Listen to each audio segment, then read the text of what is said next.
Hey guys, welcome to Pratishtha Academy. I am Ashish sir. I'm going to teach maths for class 10th.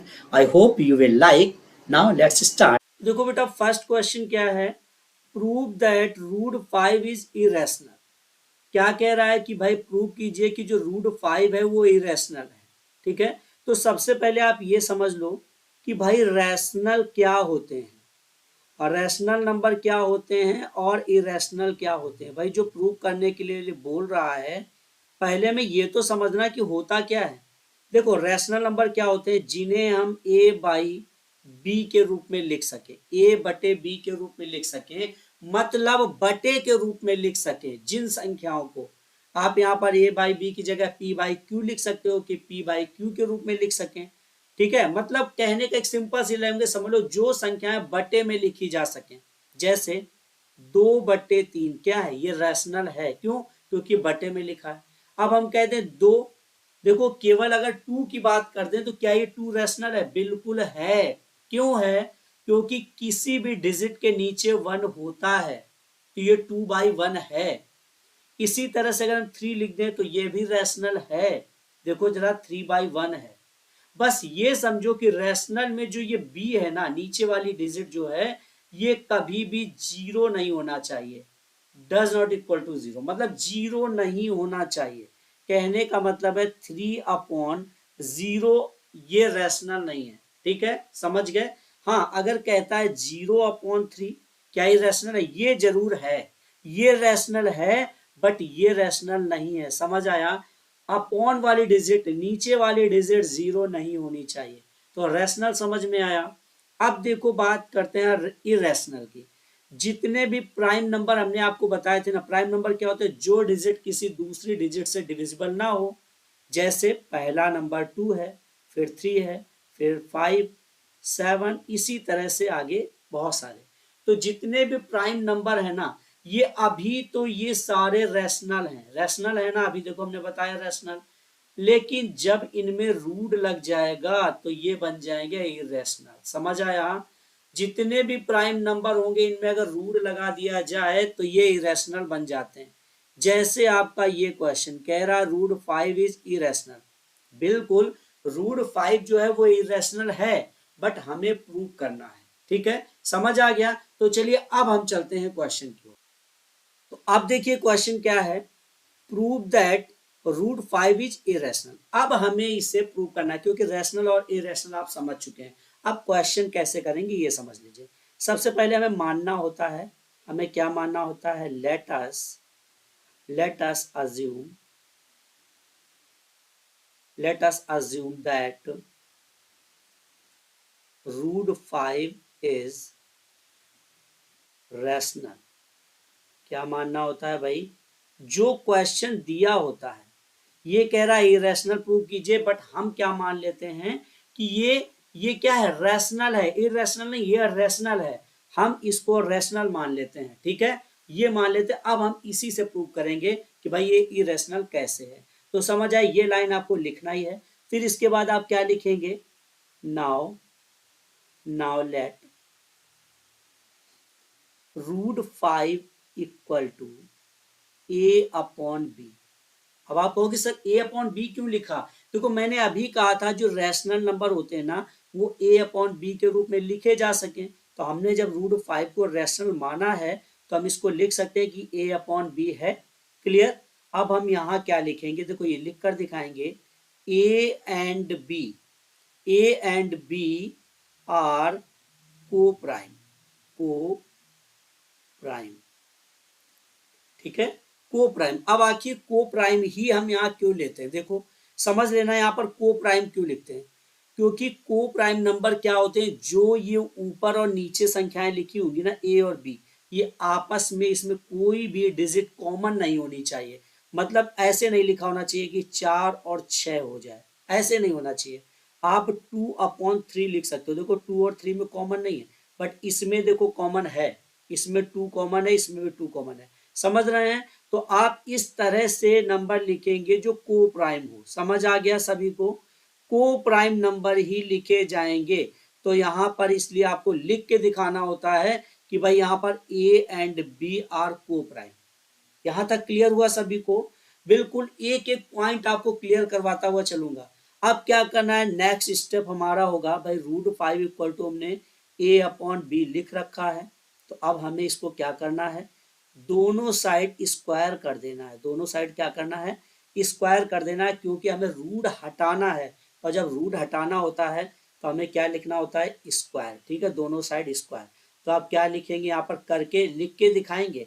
यहाँ क्या लिखेंगे, squaring both side. क्या लिखेंगे, squaring both side. यहां तक clear हुआ सभी को। जब स्क्वायर किया तो क्या आया, 5 equal to a² upon b²। Clear. तो अब हम क्या लिख सकते हैं, a² इक्वल टू 5b²। देखो क्रॉस मल्टीप्लाई होता है ना, और ये हमारी फर्स्ट इक्वेशन तैयार हो गई। First equation clear. अब क्या लिखना है भाई, नेक्स्ट अगर हम, अब हमें क्या करना है, हमें b की वैल्यू लानी होती है। ठीक है, b² निकालना होता है, तो हम क्या करेंगे, a²/5 इक्वल टू b²। ये हो गया। और ये हमें क्या इंडिकेट करेगा, यहाँ पर लिख लीजिए, ये हमें क्या इंडिकेट करेगा, ये कह रहा है कि भाई अगर a² इज डिविजिबल, समझना, a² इज डिविजिबल बाय 5। अब आप कहोगे सर ऐसा कैसे हो गया, देखो जरा, जब ऊपर कोई डिजिट लिखी है और नीचे भी कोई डिजिट लिखी, इसका मतलब है कि इस नीचे वाले से ऊपर वाला डिवाइड हो जाएगा। तो वही तो यहाँ लिखा कि a² जो है वो 5 से डिविजिबल है। तो जब a² 5 से डिविजिबल है तो फिर a भी तो डिविजिबल होगा। a is divisible by 5। भाई जब जब a² डिविजिबल है, आप यहां पर समझ लो इस जगह, जैसे मैंने कहा ये 25 है और ये 5 से डिविजिबल है। देखो तो 25 क्या है, 5 का स्क्वायर ही तो है। ठीक है, तो ये 5 से डिविजिबल है ना 25, तो इसका मतलब 5 भी तो 5 से डिविजिबल होगा। 5 का स्क्वायर जब डिविजिबल है तो 5 भी डिविजिबल होगा। तो वही यहाँ पर लिखा गया a is divisible by 5। Understood everyone, please comment me. मुझे भी पता चलना चाहिए कि भाई सभी को क्लियर होता चला जा रहा सारा कुछ। ठीक है, अब यहां से हमने क्लियर कर दिया कि a is divisible by 5। Clear. अब नेक्स्ट हम एक, अब हम फिर से लेट करेंगे, late a equal to 5c। आखिर अब हम 5c ही क्यों लिखेंगे, देखो ये जो अपॉन में होता है ना, जिससे डिविजिबल होता है वो हमें यहाँ लिखना होता है। ठीक है, और a और b में तो हम लिख रहे थे ना, अभी तक हमारा क्या चल रहा था, a और b को लेकर चल रहा था, तो हम थर्ड नंबर क्या मान लेंगे, हम c मानेंगे ना, तो a इक्वल टू 5c हो गया। अब इस a की जो वैल्यू है ये हमें इस फर्स्ट इक्वेशन में पुट करना है। ठीक है, तो यहाँ a की वैल्यू अगर हम लिखेंगे तो हम क्या लिखेंगे, a की वैल्यू 5c है ना, और यहाँ स्क्वायर लगा है ना फर्स्ट इक्वेशन में, देखो तो स्क्वायर लगा दिया, equal to 5b²। Clear, 5b² हमने लिख दिया। यहाँ पर आप लिख लीजिए कि भाई फर्स्ट इक्वेशन से आप इसको लेकर आए हैं। Clear, clear. तो यहाँ पर देखो, अब इसे सॉल्व करेंगे तो 25c² इक्वल टू 5b² हो गया। अब हमें b² की अगर वैल्यू लानी होगी तो हम क्या करेंगे, 25c² अपॉन 5। 5 क्यों अपॉन में आ रहा है, देखो जो मल्टीपल में, यहाँ ये 5 है, ये मल्टीपल में है, देखो ये मल्टीपल में है, तो ये मल्टीपल वाली वैल्यू जब इक्वल के दूसरी साइड जाती है तो अपॉन में चली जाती है। क्लियर। अब इसे क्या करना, डिवाइड कर देना 5 से 25, तो ये क्या आया, b² इक्वल टू 5c²। समझ आ गया यहाँ तक। ये हमारी एक सेकंड इक्वेशन रेडी हो चुकी है। Second equation b² equal to 5c²।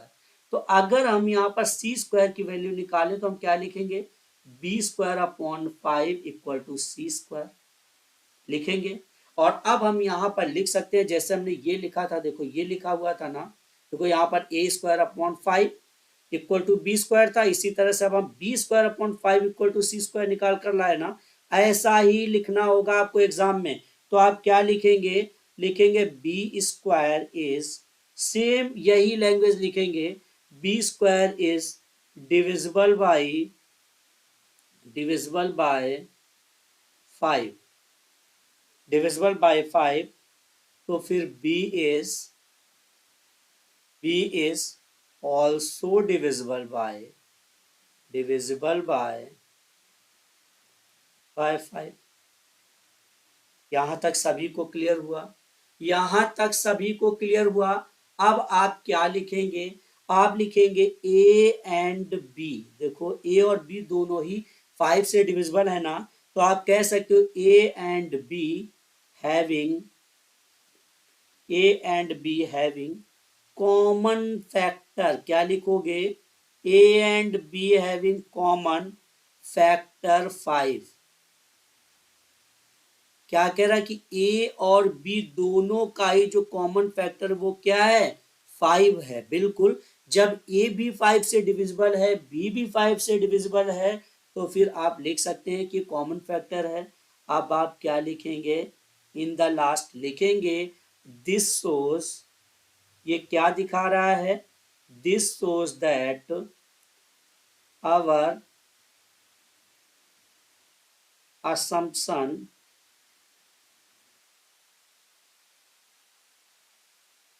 is incorrect. क्या लिखेंगे? इनकरेक्ट। Understood everyone? जो हमने माना था वो क्या है? वो इनकरेक्ट है। समझ आया? सो आप लिखेंगे सो √5 is irrational.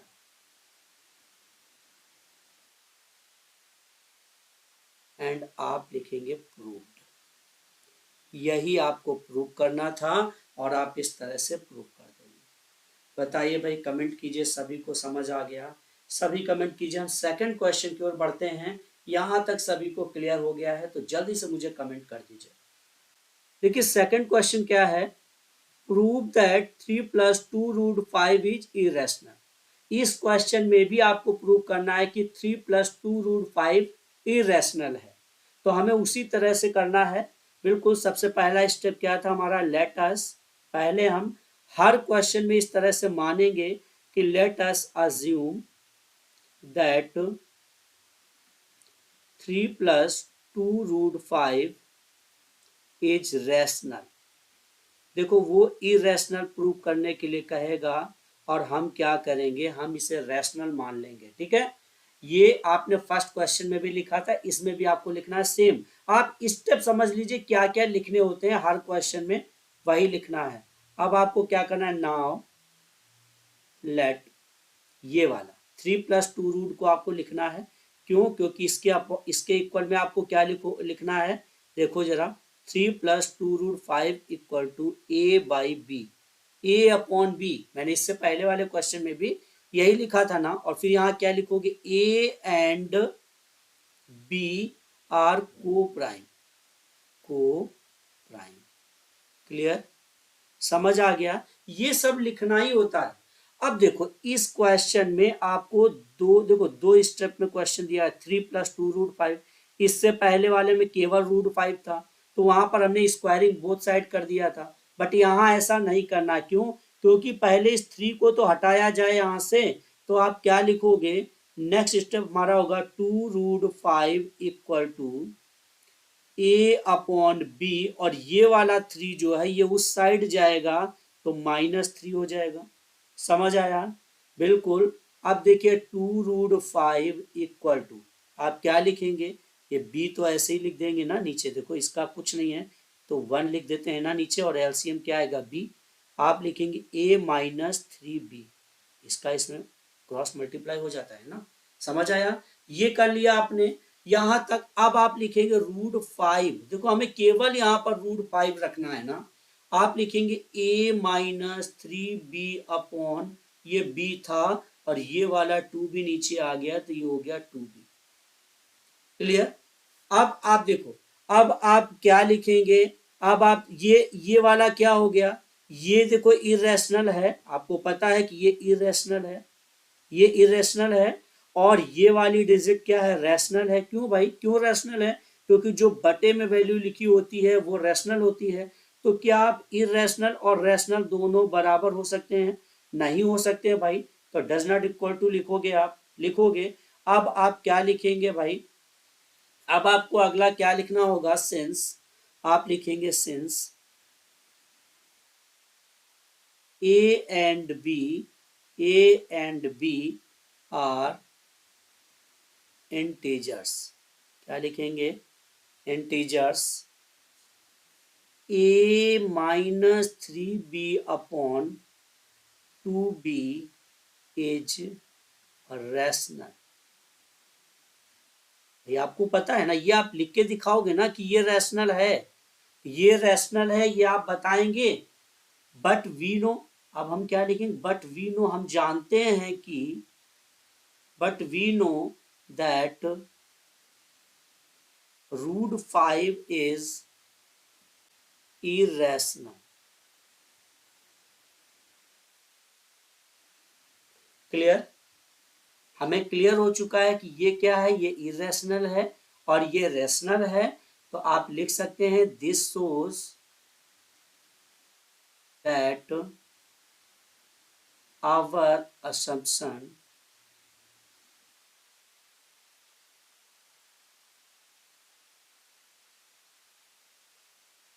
is incorrect.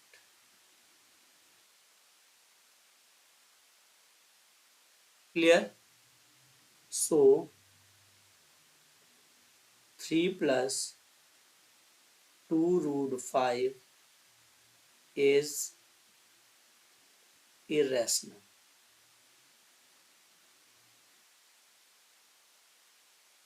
Proved.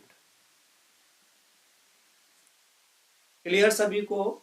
अगर समझ आ रहा है तो वीडियो को लाइक कर दीजिए, क्लास को शेयर कर दीजिए और चैनल को सब्सक्राइब नहीं किया है तो जरूर कर लीजिए.